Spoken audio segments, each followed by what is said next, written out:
Dear Blizzard, today I decided to stop smoking. I needed a stress-free environment away from any problems to do with beta, to do with PTR, to do with TBC, and you really, really have let me down. The feral community is currently in uproar. Not the feral tanks, just the feral DPS, the feral spec that matters. So it's been brought to my attention through around about 647, and who's counting, Discord messages about feral DPS and the energy gained during a power shift. Now we know, as we was going into the beta, there could be a potential issue where the energy tick timer was changed back in original TBC. The feral community were most pleased when the beta actually launched, and we had no issues with power shifting, and now it's back. Let's see what you need to know about feral DPS and why Blizzard need to listen to this video and make positive changes to this in a timely manner. Thank you, Blizzard. Alright, so you probably sat there like, well, why is this even important? Well, it's probably not important to every other spec and class other than feral DPS.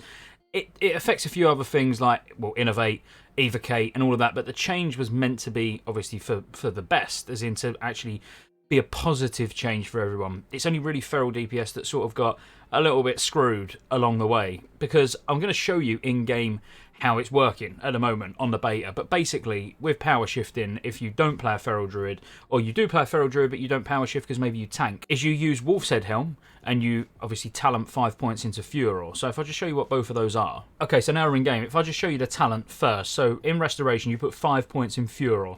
So this gives you a 100% chance to gain 10 rage when you shapeshift into bear or dire bear form, and 40 energy when you shapeshift into cat. So there's where 40 of your energy comes from. Then if we look at the Wolf's Head Helm, so Wolf's Head Helm, when you shapeshift into cat form, gives you 20 energy. So you get 60.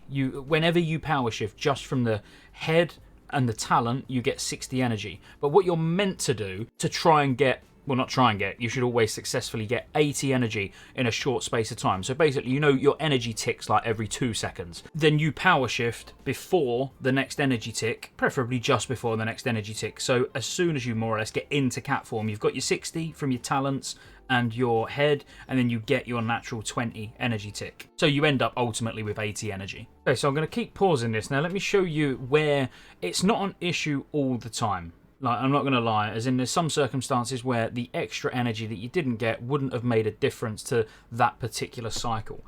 But I'll just show you an example of where the extra energy that was lost actually really can affect mana consumption, energy being wasted, etc. So if we just watch this. So I'm on 3 energy, I power shift, I got 65. So I'm 15 energy short of where I should be. Down the bottom you can see, yeah, I'm on 65 energy at the moment. I should have got 80, so I'm 15 short. So next, obviously, I've mangled. That's taken me down to 25. Now, if we add 15 onto that, I would still only have 40. So shred is 42, so I still wouldn't be able to shred. But that's not going to matter. Still got to wait for the next tick. Now, this is where you're going to see something where it is going to make a difference, because now I've put rip on, so not shred, so I must have been on 5 combo points. Obviously I've hidden everything outside this so we can zoom in and you can really see what's going on with the debuffs and obviously the energy sort of ticker at the bottom. So I'm on 15 energy. Right at this moment in time, I should be on 30. Now if I'm on 30, I know the next energy tick should take me to 50, which means I'm going to get to shred, and then I'll get to power shift with only 8 energy left, which is absolutely fine. At the moment it's 15. I don't really want to waste 15 energy, because that is quite a lot of energy to waste. But I'm forced to. I'm forced to power shift, because if you imagine now, even if I wait for the next energy tick, which is 20, that's going to take me to 35. I've still not got enough energy to shred. So you'll see, I'd make the choice of power shifting. Now I'm on 66. That time I only gained 6 energy from that, you know, from the tick timer.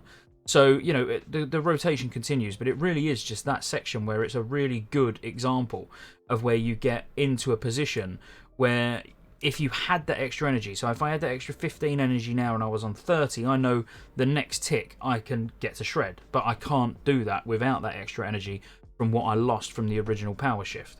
So ultimately what that means is less mana efficiency. There's ways around it. I've been playing about on the dummy for quite literally hours.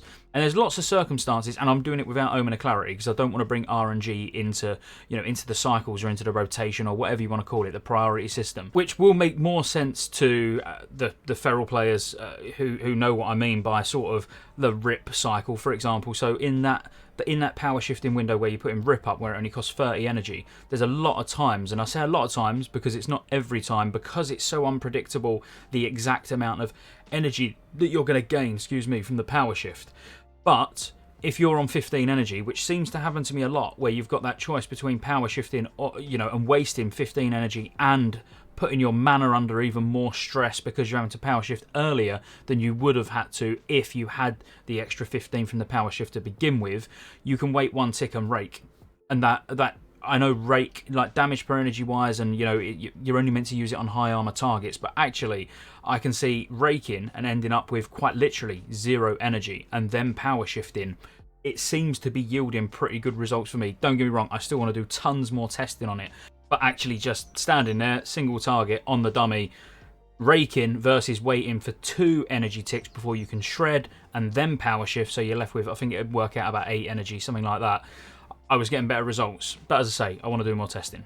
But this could be a workaround if we don't physically get this changed. But ultimately, it should get changed, and that's sort of why I'm making this video, because I hope if we make enough noise, it does get changed. Because as I say, without putting rake in the rotation, there's still other cycles outside of your rip cycle that are going to suffer, but it's mainly during the cycle where you're putting rip up, because it's got that lower energy cost, and then you get to a point where you've got so much energy that you're going to waste, or you power shift one sort of power shift early, well, one cast earlier than you ordinarily would if this weren't changed. So the only other thing I can say really about this is what it could actually do is make the alchemist stone even more valuable, because you will add extra power shifts into your cycle, or I will be adding extra power shifts. I'm going to have to, because I would rather waste that energy than sit there and wait for 2 ticks, especially with how sort of short the bosses are anyway, specifically in tier 4. But I mean, ultimately we want it changed. Give us back, you know, our 80 energy when we shift. And I know a lot of people are going to be like, oh well, you know, it's a meme spec, or like you need to use a level 40 head to be competitive. Well, yeah, we do. So if we have to use a level 40 head to be competitive, we don't need any more disadvantages, do we? So just saying. But anyway, this is a cry for help. Good luck, guys, and I'll see you on the next one.